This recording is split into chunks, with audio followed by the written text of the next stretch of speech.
La filoche, c'est la filature. Le flagrant délit. Et la cible, c'est quoi? C'est la personne qu'on suit. Où elle est la cible là? Où elle est? Elle est habillée comment? Je suis calme d'apparence, mais à l'intérieur, ça fait boum, boum, boum, boum, boum, boum. Alors là, En fait, imaginez-vous Anna et Johan à la terrasse d'un café, moi, j'ai pas tellement d'outils. Un petit carnet, un stylo. cramponnés à leur micro, Donc, je m'appelle Sandra Kurtzer, K-O-U-R-T-Z-E-R. les yeux écarquillés, brillants d'excitation. Je suis détective privée. Face à cette grande dame brune en doudoune blanche, à Strass. On est loin de l'impair et de la moustache du détective. Donc voilà où on en est à quoi à peu près. Et les voilà déballant toute leur enquête à cette détective complètement inconnue. Et les gens dont on sait qu'ils l'ont connu plus tard, pour l'instant, ils ne répondent pas. Oh, moi, à ce stade, j'aurais dit, si Gloria ne veut pas qu'on la retrouve, alors laissons-la où elle est. Et bon vent. Et qui nous la décrit comme une personne assez sulfureuse, très envoûtante. Mais Anna et Johan ne sont pas prêtes à l'entendre. Il faut savoir une chose, c'est que quand je reçois une enquête, je suis en panique. Je me dis jamais je la trouverai, jamais. Et puis après, je commence un petit peu à laisser aller mon esprit. Je pense à la personne. Je dis, elle doit être comme ça, elle doit faire ça. Et puis d'un seul coup, je me dis, mais merde, pourquoi j'y ai pas pensé avant? Et je vais appeler la personne qui vient à l'idée. Sur les conseils de cette détective, Anna et Johan suivent leur instinct et roulent vers Saint-Raphaël. Elles partent à la rencontre de Philippe Chani. Comme Gloria, il avait la vingtaine dans les années 80 et tentait de percer dans la musique. Au fil de leur enquête, on leur a plusieurs fois recommandé de le contacter. Mais oh, elles ont roulé des kilomètres, le ventre vide. Petite pause. Le temps de faire le point sur leur nouvelle méthode d'investigation. En fait, il faut se renseigner de l'endroit déjà. Ah oui, mais fini, oh là là, je me suis dit, va me laisser une frite, je dis ça. Et puis, dans mon rapport, tout est expliqué, la couleur des tables et des chaises. Les parasols ont des robes de vaïné à franges. Comme si nous étions dans une petite paillote au milieu du désert. Mais en fait, on est au bord d'une départementale. Et il y a une petite caméra de surveillance qui nous regarde. Et puis on change de tenue, on reste pas habillé toujours pareil. Si dans le 16e, on s'habille pas pareil que dans le 93. Je me sens tellement pas raccord stylistiquement avec la Côte d'Azur. Les cheveux bien gras, le truc troué. Il faut être discret. On vient ici pour rencontrer Philippe Chani. Vous le connaissez? Philippe Chani. Passer inaperçu. Tu connais Philippe, comment? Chani. Ou il faut avoir de la jugeote. C'est quoi ce truc? J'ai l'impression qu'il n'y a pas de maison. Je pense que c'est une espèce de résidence où tu rentres et il y a des villas dedans. Ah ouais. Ouais. Vas-y, stop, il y a un interpellé. Mon Dieu. Il y a une Maserati qui est en train de rentrer. La porte est ouverte. Waouh! Détective 80. Une enquête sur les traces d'une diva disparue des années 80. Disparu, une énigme. Avec Anna, Johan Et une farandole de personnages époustouflants. Racontés par Jenny Belair. 2-3 singles terminés, quoi. Jetés. On va gagner un max de pognon. Tout ce passé m'explose à la figure. Restez avec nous, c'est inédit, c'est pour vous et c'est maintenant. Sur Arte Radio. Dans le flux à suivre. Épisode 4. Étrange affaire.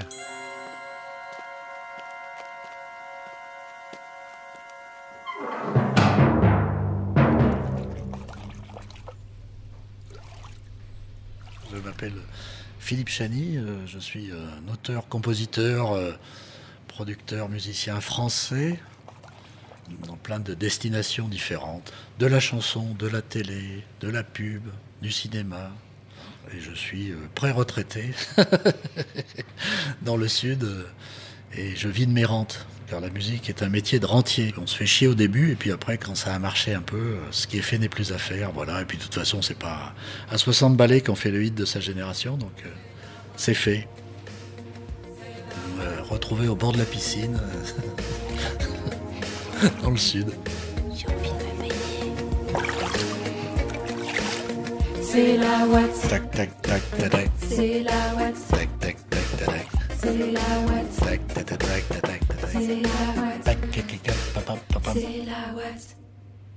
Et du coup, si on arrivait jusqu'à vous, c'est parce qu'on nous a dit que vous étiez un peu dans le même réseau que Gloria. Je sais pas, à Paris, il y avait 10 endroits où tout le monde se voyait tout le temps, quoi, en fait. Donc c'était une des jeunes filles, jeunes et jolies de l'époque, qui était là et qui cherchait à faire des choses. Après, je sais pas ce qu'elle est devenue, par contre. Vous l'avez vue, ça, là. Non, elle ne veut pas parler ou non, vous avez cherché? Ah oui, vraiment disparu. Elle a disparu, ouais. En fait, on la cherche depuis... Ah, vous la cherchez? Ah oui, c'est depuis ça. maintenant bien 6 mois. Et Et vous pouvez nous dire un peu ce dont vous vous souvenez de cette chanson ou d'elle ou... Je me souviens d'une soirée au Privilège, où on avait discuté un peu au bar, là, en bas du Privilège. Elle n'était pas très extravertie, elle parlait pas énormément, plutôt mignonne. Je la trouvais un petit peu dans l'ombre de son producteur, qui était un peu omniprésent. Enfin, j'avais un peu l'impression qu'elle maîtrisait pas tout, quoi. Ah oui, j'ai amené mon piano. C'est drôle, comme l'air de rien, les gens se regardent. Tout le monde est physio à sa manière. Physionomie, ça veut dire qu'on entrebâille la porte et on regarde qui arrive chez soi ou dans sa vie. C'est ça, être physio. Sentir qui est qui vient pourquoi.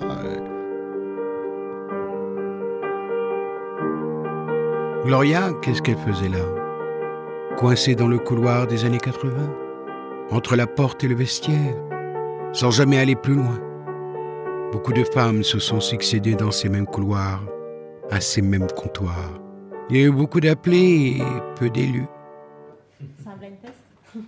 Oui, c'est ça. Certaines ont réussi, pas d'autres. L'histoire de Gloria, c'est celle d'une chanson qui aurait pu marcher. Et l'histoire de la Watt, eh bien, c'est l'histoire d'une chanson qui aurait pu ne jamais marcher. À quoi ça tient? Quand j'ai fini C'est la Watt, que je faisais le tour des maisons de disques, parce que évidemment j'ai eu beaucoup de mal à le vendre, il y a les mecs qui disaient mais ça c'est une maquette, vous allez mettre des arrangements, enfin c'est pas mixé, sortir ça comme ça, vous allez remettre des trucs dessus. En tant que la caisse claire. Ah bon, okay. Enfin, j'ai tout entendu sur ce morceau. Il y avait un gars chez Polydor, je me souviens toujours, il avait écouté, il met les pieds sur la table, il fait « Oh, j'ai pas de temps à perdre à écouter une mauvaise face B ». C'était numéro 1 dans 23 pays, hein, C'est la Watt. Mais je m'en souviendrai toute ma vie. J'allais au bain-douche, j'allais au Palace. Il y a Philippe Crochet qui était DJ au bain-douche et au Palace. Il était là, il passait la cassette.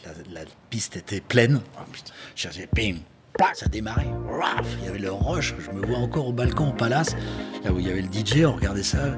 Putain, merde, c'est quand même, ça marche, quoi. C'est super dansant. Enfin, il y a un truc. Et j'ai mis plus d'1 an à le vendre.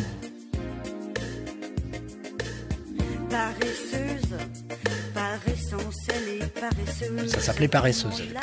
J'étais avec Caroline à l'époque. Elle me dit mais moi j'ai des textes en stock. Vois si tu peux faire quelque chose dessus. Et puis au milieu il y en avait un qui avait un deuxième degré assez positif avec une métaphore de toutes les matières. C'est la Watt qu'elle préfère. Ah, ça c'est pas mal. Alors il y avait des vers à 5 pieds, à 6 pieds, à 7 pieds. Enfin, moi je fais la musique sur les textes. Donc quand un texte est bien écrit, la musicalité vient toute seule. Et tout de suite ce texte, j'ai vu qu'il y avait enfin, ce qui fait que j'ai fait la chanson en 2 heures. Le truc arrive tout seul, les accords, enfin voilà. Je voulais faire un truc un peu pop, un effet wap-doo-wap, enfin de chœur.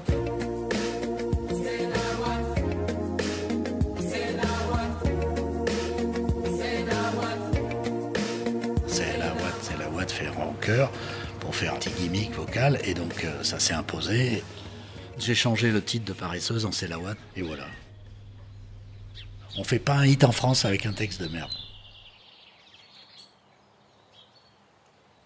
Dans les années 80, il y a une pop, et véritablement une pop, qui n'est pas de la chanson au sens de Brassens ou Brel ou Barbara. Il y a véritablement une pop qui se chante idéalement en français, en fait. Et voici Agnès Guéraud, musicienne sous le nom de La Féline, mais aussi écrivaine et philosophe de la pop. On écoute cette musique et on se dit, en fait, chanter en anglais, ça serait moins bien. Funny, she won't share your sorrow, she won't bear. If she's fair or unfair, whatever, she don't care. Je pense que les années 80 ne sont pas un son, ça c'est certain. Par contre, s'il y a un instrumentarium qui s'est trouvé disponible à ce moment-là et qui était plus ou moins cheap, qui fait disposer de continuums sonores, de drones et de rythmes droits qui permettent aussi à la voix de ne pas l'être du tout. Et ça permet aussi des singularités. Je trouve que artistiquement, ça a donné enfin quelque chose de vraiment séduisant dans notre langue. Voici la chanson, une imitation, une copie privée, réinventée de Gloria, chanteuse dans l'anonymat. Disons que en faisant entrer les machines, on a pu faire entrer aussi plus de singularité humaine et plus d'imperfection. Et donc aussi une forme d'émotion qui n'était pas palpable avant. Donc moi, je dis merci les années 80 de ce point de vue-là.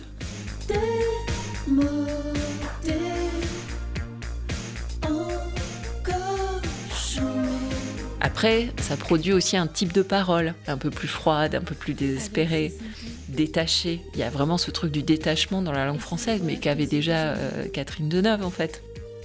Et sauf que là, c'est passé chez les petits post-punk, quoi. Il y avait certaines angoisses qui étaient là, qui est quand même un classique des jeunes générations qui arrivent. On se demande toujours de quoi l'avenir sera fait. Passive, elle est pensive, en négligé de soi. Enfin, il y avait ce mélange un peu à la fois ultra fun et puis de rentrer de gueule de bois le lendemain. Un peu comme C'est la Watt, ça raconte un peu ça. Cet emballement en avant, on verra après, on verra après, on verra après. Enfin bon, voilà quoi.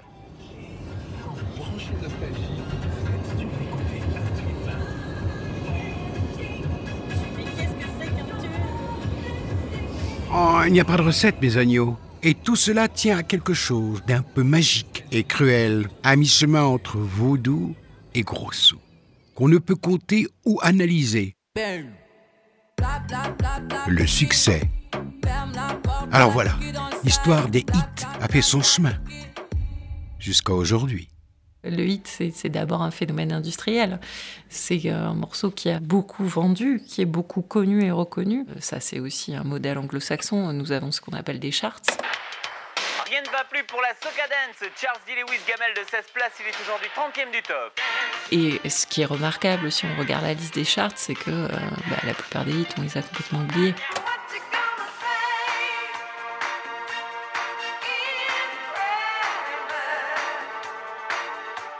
Si tu regardes, même en France, sur 50 ans, tous les hits, et puis regarde ceux que tu connais encore. Et là, je pense qu'on peut parler de quelque chose de plus pérenne et qui devient une sorte de modèle comme ça, où on se dit, ah oui, là, ça a marché.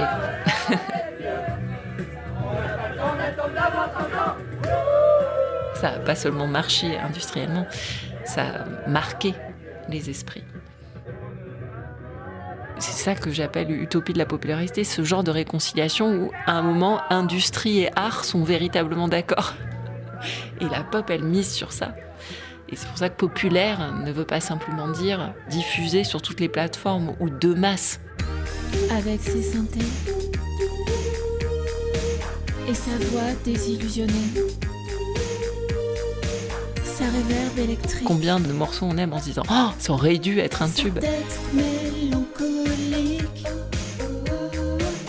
sa boîte à rythme du début des années numériques. Et en revanche, les chansons qui n'ont pas marché, dans votre livre, vous appelez ça des chansons en exil. Est-ce que vous pouvez nous expliquer ce que c'est qu'une chanson en exil ? Peut-être que... Là, je trouve qu'il faudrait le lire, ouais. Alors, attends. Où est-ce que je commence ? Je vais commencer à... Attends, l'histoire... L'histoire de la pop ne s'identifie pas à celle de ses tubes. Elle est plus ramifiée, plus diverse, multiple, démocratique que ce qui circule à la surface des premiers rangs des charts. Au pays des hits, la pop trouve en un sens son lieu naturel, sa destination, le paradis. Les chansons pop, qui n'accèdent jamais à ce paradis, sont toujours plus ou moins, quant à elles, des chansons en exil.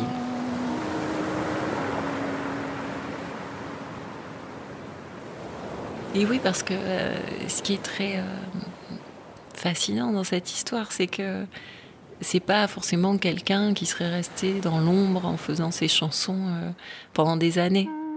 Gloria, c'est quelqu'un qu'on a pour le coup voulu mettre dans la lumière et qui en a été chassé presque instantanément, quoi. Au large de Bora Bora, on t'aurait aperçu dans le jet d'un riche inconnu, tête pensante de la mafia. Lunettes fumées, tu serais recherché, on t'aurait vu à Nancy, dormant le jour et travaillant la nuit, syndiqué dans une grande fonderie, en gilet jaune sur le rond-point d'une zédie, tranquillement installé dans la médina de Tanger. Tu travaillerais pour la télé, princesse du désert derrière un rideau perlé. On t'aurait vu sur la détresse, sur la voie de détresse, perdue par ton GPS, sans réseau ni adresse, flashé en excès de vitesse. Gloria, où es-tu? Tu es portée disparue. On ne connaît que de toi, tes yeux noirs et ta voix. Bah voilà, ça c'est moi. L'aboutissement, c'est son adresse que vous voulez en fait, c'est ça. Hein. Oui, son contact. Ouais, d'une manière de... On aimerait rentrer en contact. Ah, détective 80. Pouvoir lui parler. Moi, si je me mets à la recherche... Mais ne s'improvise pas détective qui veut. C'est un état d'esprit. Mais pour obtenir son adresse, je vais obtenir des... Cette dame pourrait retrouver Gloria rapidement. Qui me diront des choses, des gens qui me diront des choses sur elle, etc. Mais au prix de quelle méthode? Mais par contre, vraiment, il faut qu'on aille jusqu'au bout, nous, de notre enquête avant que vous fassiez... Vous n'allez pas m'empêcher de faire ça, hein. Je m'en fous, vous me faites ce que vous voulez. Mais vous, je veux dire, vous la contactez pas. Non. L'intérêt grandissant de la détective pour Gloria les effraie. J'aime bien faire ça, moi. Non, mais en fait, c'est... Un miroir grossissant de leur propre curiosité. Oui, bah allez-y, mais vous aurez rien. Oh, du calme, du calme. Mais si, enfin, elles en ont des pistes. Je la trouvais un petit peu dans l'ombre, justement, de son producteur, qui est un peu omniprésent et tout ça. Tiens, ce fameux producteur qui faisait de l'ombre à Gloria, c'était qui? J'avais un peu l'impression qu'elle maîtrisait pas tout. À suivre sur Arte Radio.